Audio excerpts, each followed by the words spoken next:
welcome to the Monsters Miss Mayhem podcast.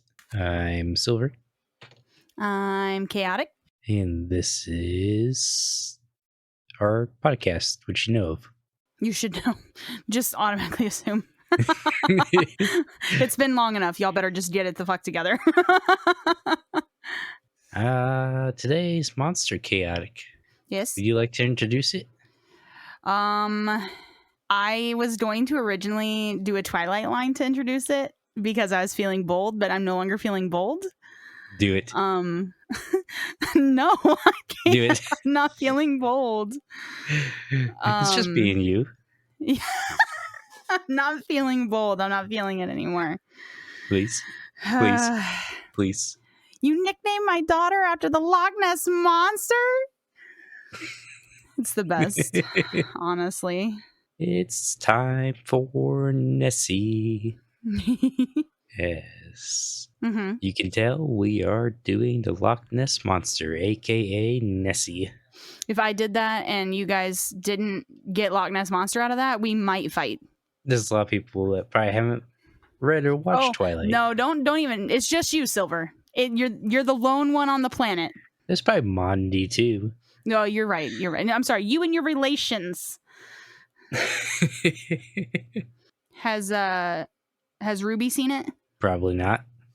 I bet she has. Well, getting into some facts about the Loch Ness monster. Mm-hmm. There's not much about the monster itself. There's a bunch of information about sightings, but not much about the monster Nessie themselves. We have the Loch Ness monster lives in Loch Ness over in the Scottish Highlands. It looks kind of like a plesiosaur or some mix between a dragon, sea serpent, monster fish. But a lot of people nowadays associate it with a plesiosaur, which is just a four-finned whale-sized monster with a super long neck. Mm-hmm. And is said to live in, well, as its name says, the Loch Ness. The Loch Ness is about somewhere between 750 to 800 feet deep. Yeah. Which makes it the second largest Scottish loch by the surface area.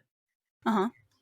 It also makes it the greatest by volume.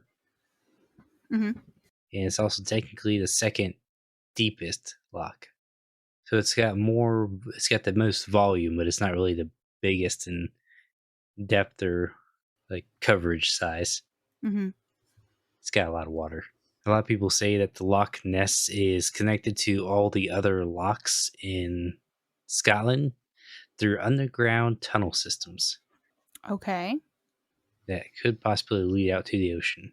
They say Nessie is somewhere about 4 feet tall, 4 feet thick, and 25 feet long. 4 feet thick. According to one account. Okay. When do you think the first documented sighting of Nessie was? 1950s. Nope, have to go a little further back. 1910s. Or are we talking like 1800s? Further back still. Further back than 1800s? Yes.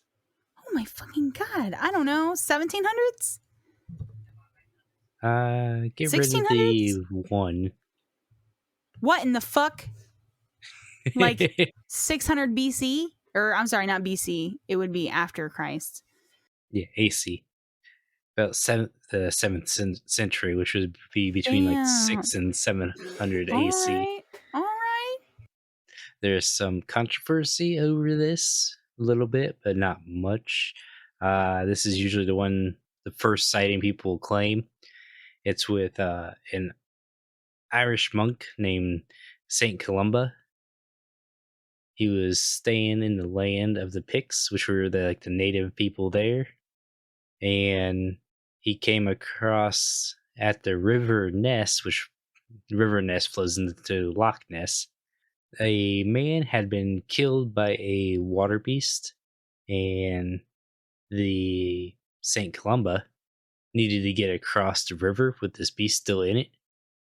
So to figure out what happened, St. Columba brought this man back to life and figured out what it was. He then sent one of his guys across the lake. And when the beast came out to attack one of his guys, he was going across to get a boat to come back. St. Columba was able to command the beast to flee, and the beast ended up turning around and fleeing away. I mean, wouldn't you? Maybe I would. Maybe? The one kind of controversy of this telling is by the time this story came out, St. Columba had already been dead for 100 years, from what I see. That's a lot. That's a lot of years. But that was the kind of the first main major sighting in Loch Ness happened in roughly the 1930s. You said the 1930s? Yes, Okay. 1933. All right. That's kind of when the whole sightings and race to find evidence of Nessie kicked off the first time. Oh, so like the big that's when the pop culture of it was at its largest, huh? Yeah, Okay. that's when it first spread around the globe. I got you. That was by George Spicer. On July 22nd, 1993, Spicer and his wife saw an extraordinary form of animal cross the road in front of their car. All right.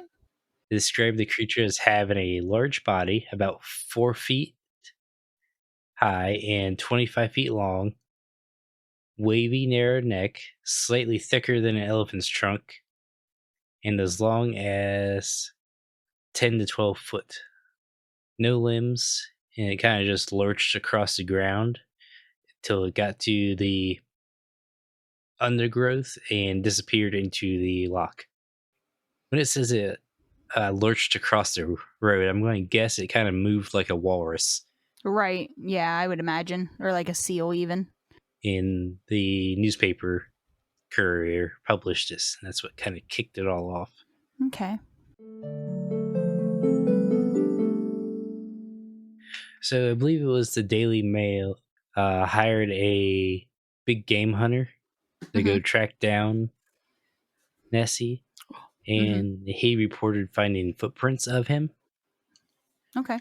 But when they sent the casting of the footprints to the Smithsonian reported it being hippopotamus footprints. Oh, that seems anticlimactic.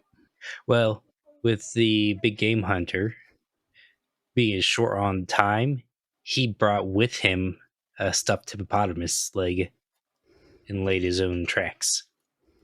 Okay. That way he could get his funding from the Daily Mail. Later on, there's a gynecologist. He took a photo of the Loch Ness Monster, I believe in 1934, and published it in the Daily Mail. Mm-hmm. And it kicked off kind of another boom of Nessie hunters. Nessie hunters. Yes. Sounds toxic, but all right. They call it the surgeon's photograph, which I believe is the most famous photograph of Nessie. That's the surgeon's photograph. Oh, maybe. It'll just load 5 ever. Ah, yes, the famous picture. It was just a little tiny head sticking out of the water. It's very nice. This photograph has some more history of it, though, now. Oh? Yes. It was determined to be a fake because they submitted a cropped in version of it. And when they found the original photo, it had islands and the land in the back, and showed that this photo, the head and everything, was maybe about 2 to 3 foot long. Oh. So they studied it. Yeah, they did any possible Nessie photo. They send off to the Smithsonian or some other type of. I believe this one was sent off to Kodak or Canon. I think it was Kodak in the U.S. to be studied. But then they also figured out by You know the guy I mentioned before that faked the tracks with a hippo foot? Right. He got in contact with the gynecologist that took this photo, Mm-hmm. and they staged this. Oh. The guy that had the hippo's foot had I believe it was his son-in-law, I gotcha. uh, was a sculptor, and they made it on a little toy submarine. Then they set up to take the photos. Oh. And he did all this in order to get back at the Daily Mail for publishing that he faked the tracks. Imagine being a liar in this economy. But all this never came out till 1991. That never, like, the truth never came out? Yeah, the truth never came out till like 1991, almost 70 some years later, Oh my gosh. when the son-in-law Uh-huh. came out and told him that everything was staged and why it was staged. Wow. He was like in his 90s, I believe, by then. Dude was like, you know what? I'm about to die. It's time to snitch. Yeah, everybody else was already dead. He was the last one. And he said they sunk this model somewhere in the lake. Wow. That's toxic. But you won't believe this wasn't the only model sunken in the lake. Mm-hmm. There's a Loch Ness monster model from a certain movie used that ended up sinking down into the lake that they recently recovered. Oh? That was a 1970s film, The Private Life of Sherlock Holmes. Oh. They had a Loch Ness prop. Of course they did. It ended up sinking to the bottom of the lake. But recently, Adrian Shine of the Loch Ness Project and Visit Scotland supported a survey of the loch using a underwater robot operated by Kongsberg Maritime. Okay. While they were searching for it, searching for Nessie, they ended up finding this prop. Can you imagine searching the bottom of the lake for... Well, searching for real Nessie and finding the... Yeah. Yeah. It'd be devastating in a lot of ways. Mm-hmm. It's, found something. And it's nothing. And it's fake. The prop initially had a neck with 2 humps, but the movie director guy, Wilder, he disliked the humps and ordered them to be removed. And when they removed the humps, the buoyancy changed. Oh. And it was just whee. The buoyancy change. Goodbye. There is a bunch more sightings as well, but we're not really here for sightings. We're here for the Loch Ness Monster. But if anybody is interested in the sightings, there is a website up that logs every single sighting that is semi-credible. Oh. It's LochNessSightings.com. Oh. It's very unique. Yeah. They currently have webcams up running now, watching the lakes. Ooh. They got 10 sighted webcam recordings since 2021. Got time-round surveillance, huh? Mm-hmm. And the total number of Loch Ness sightings is 1,156. Wow. That is a lot. But with that, would you like to move on to media, Kaotic? Yes.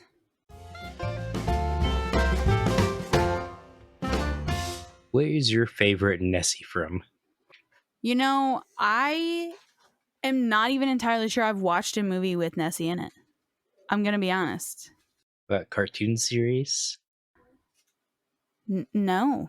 I've always read about Nessie, but I've never actually watched or perceived any media with her in it that I know of. I really love obviously the references of her and stuff in other movies and other things, but yeah, I don't think I've actually ever absorbed a piece of media myself with Nessie a part of it, which seems silly. I think Loch Ness Monster was in Scooby-Doo. Was she really? I believe so. You know what? You're right. I think I might have watched the Scooby-Doo and the Loch Ness Monster is what it's called. Yeah. When they're in like the little weird town. Yeah. Yes. That's it. There's also the Loch Ness Monster in apparently Sherlock Holmes movie Mm-hmm. Yeah, apparently it's Sherlock Holmes. because the prop sank. Did Supernatural have Loch Ness Monster? That's a question for Bird. I'm not entirely sure. I feel like the Loch Ness Monster was in a lot, but as well, there's plesiosaurs in a bunch of different things in dinosaur movies. Mm-hmm. The water horse, they say, is Oh, technically a Nessie. I think I did watch The Water Horse. Let me look at that. Mm, yeah, I did watch that one. I did know that was technically Nessie, but technically it's not Nessie at the same time. So I Yeah. guess I just didn't think about it. But yes, I did watch that one. It's been a long fucking time since I've heard about The Water Horse. 2007 is when it came out. Tom and Jerry, the Fast and the Furry, wherein Tom and Jerry's racing around the world in their little cars. I don't know that I watched that one. And we let's see, Beneath the Loch Ness, Beyond the Loch Ness, the Loch Ness Horror, and Loch Ness. Yeah, those are the kind of the movies. Mm-hmm. Those are good. A lot of horror movies about Nessie. I have not watched a single horror movie about Nessie, but now I'm gonna. You want me to give you the name of the one with the most stars? Yeah. Action adventure, action fantasy, adventure horror. The Loch Ness Horror. It's got 3 stars. The Loch Ness Horror? Yeah. 3 stars out of what? Probably 10. Oh my god. It's from 1982. What a time to be alive. Yeah, the highest rated movie that involves Loch Ness is The Private Life of Sherlock Holmes from 1970. The one where the prop sank. Oh, I was trying to think if there's a Pokemon based on Nessie. I don't think there is. Hello, this is Editing Silver here, and I would just like to say that there actually is a Pokemon that looks somewhat similar to Nessie, and I had forgotten about it at the time of recording, and that is Lapras. It just looks very similar, even though it has a shell. Well, that's all. Back on to the episode. With that, want to move on to Mayhem? Yes, hit me with it.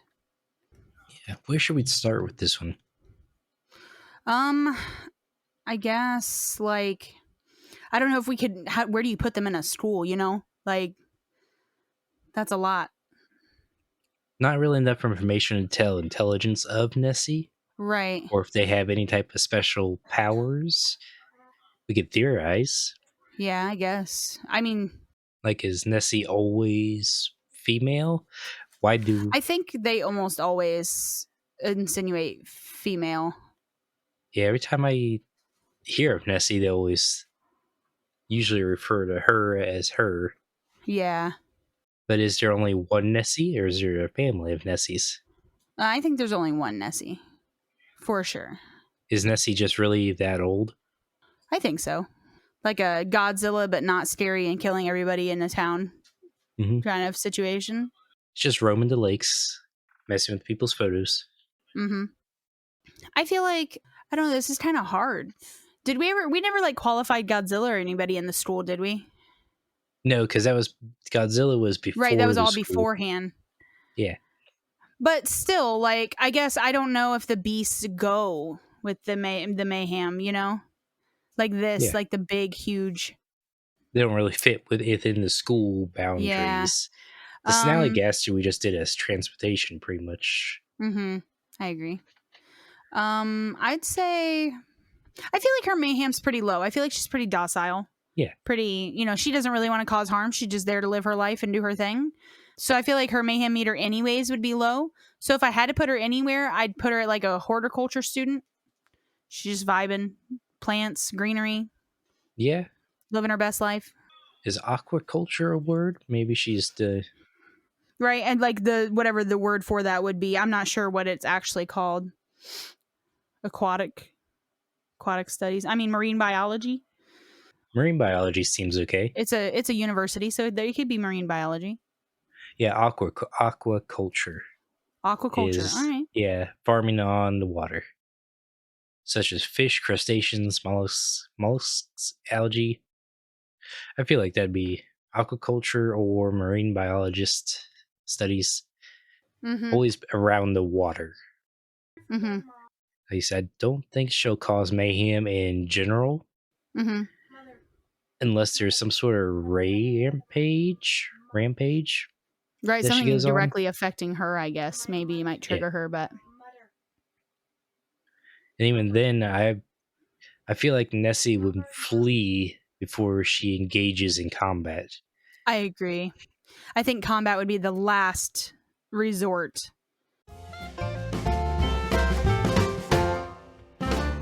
Well, with that, we'd like to thank our patrons of Nuggies, Ruby, Mondi, and Mage. As for podcast news, the In Case of Monsters Break class written special for Patreon should be out this coming Friday. So the Friday after you guys hear this.